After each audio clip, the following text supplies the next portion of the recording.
I'm Lou. I work with Green Changemakers. I run a national programme in partnership with Fareham College. First of all, who is going to lead this green revolution if not FE and skills? I mean, we should be front and centre, but I don't think we quite believe that.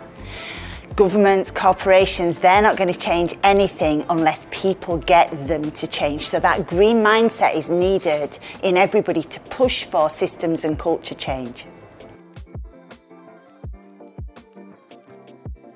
The first thing that's got to happen, and we've learned this in Green Changemakers, how do we switch people on to their climate joy, to why they care? Because we all do care.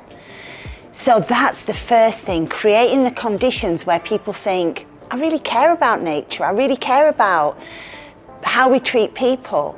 And I think that for me is a shift. It's about not just thinking in terms of the technical, which we tend to do in FE and skills. How do we treat people? How do we challenge and change our systems? And how do we connect with nature? Because I would say that's what gets 99% of people started with a green mindset. Top level, an understanding that the answers come from everybody. An understanding amongst leadership that they can deliver on the first operating system. We have to do it. We have to account for the public money that we spend. But we need the energy of community, a second operating system, to be able to do the macro shifts in systems and culture that we really need to make this stick. And it has to stick.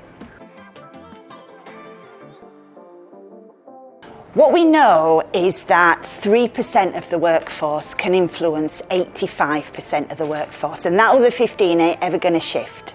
So how do we get that 3% together, train them as green change makers, train them in the skills of influence, of culture change, of systems change, in order to reach that tipping point where the green mindset takes over? And that's about 25% of staff. So we've got the research and we just need to make a start.